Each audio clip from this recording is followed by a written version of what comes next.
Existem momentos em que nos vemos diante de situações que são impossíveis de ser resolvidas. Diante dessas situações, é preciso ter uma sensibilidade para saber discernir e interpretar corretamente qual é a vontade do Senhor. José, um jovem de apenas 17 anos, recebe do Senhor um sonho. E depois de receber esse sonho, ele começa a viver situações terríveis. Seus irmãos querem matá-lo por inveja, mas desistem e após jogá-lo em uma cisterna, o vendem como escravo. José é levado para um país diferente e lá ele é escravizado. Mas mesmo escravizado, José ele permanece firme na sua fé no Senhor. Durante o tempo de escravidão de José, todo o trabalho que ele fazia, ele era bem sucedido, porque o Senhor estava com ele. E durante esse tempo ele foi adquirindo habilidades de um excelente administrador. Até que em um certo dia tudo mudou. E José, de escravo, na cadeia, ele se torna governador da maior nação daquele momento. No seu período como governador, José ele usou toda a sua experiência administrativa adquirida no tempo de escravidão, abençoando milhares de vidas, inclusive o seu próprio povo, a sua nação, a sua família, pois uma grande fome tinha atingido o mundo naquele tempo, e Deus usou José para livrar muitos daquela fome. Veja, Deus não estava castigando José por um pecado, mas apenas preparando ele para um momento específico onde milhares de vidas seriam beneficiadas. Mas existem alguns momentos em que Deus, como um Pai amoroso, Ele sim nos castiga, porque Ele quer que nós andemos em um caminho reto, justo, agradável, correto. Em Josué capítulo 7, o povo está se preparando para enfrentar uma batalha que nem era tão difícil.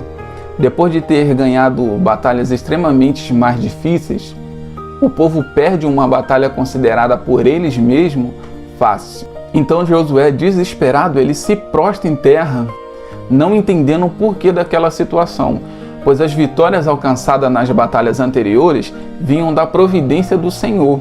E se agora eles perderam uma batalha, era porque o Senhor não estava com ele. Então o Senhor responde a Josué para ele se levantar, porque ele não tinha ido com eles na batalha porque o povo tinha pecado, adquirindo coisas condenadas pelo Senhor. O povo tinha desobedecido a uma ordem na batalha anterior, então o Senhor não foi com eles nessa última batalha. Era necessário retirar o pecado e o Senhor voltaria a estar com eles, e assim Josué fez. Já em João capítulo 9, Jesus está caminhando e ele vê um cego de nascença. Então os discípulos perguntam a ele: Mestre, quem pecou, ele ou seus pais, para que ele nascesse assim cego? E Jesus respondeu: Nem ele pecou, nem os seus pais pecaram, mas foi assim para que se manifestasse nele as obras de Deus. Assim como os amigos de Jó acreditavam, o povo e os discípulos daquele tempo também acreditavam que todo tipo de sofrimento estava ligado a um pecado específico. Jesus negou isso. Sabemos que todo tipo de sofrimento está ligado ao pecado original, a desobediência de Adão em Gênesis. Como também está escrito lá em Romanos, capítulo 5, versículo 12 ao 21. Mas não é prudente nem apropriado considerarmos tudo como uma punição. Veja, o sofrimento de José, ele estava ligado a um preparo do Senhor para que muitas vidas fossem beneficiadas. Já o sofrimento daquele povo diante da batalha perdida estava ligado a um pecado que precisava ser retirado. E o sofrimento do cego do capítulo 9 de João estava ligado à vontade de Deus para que se manifestassem as obras do Senhor. 3 sofrimentos, mas que por trás tinham motivos totalmente diferentes. Você lembra também quando Paulo ele está sofrendo e ora ao Senhor para que retirasse aquele sofrimento?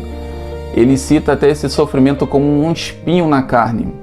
E o Senhor fala que não ia retirar porque senão Paulo ficaria orgulhoso por tantas coisas belas e maravilhosas que ele tinha visto. Naquele momento, o sofrimento de Paulo tinha algo por trás para que ele não ficasse orgulhoso.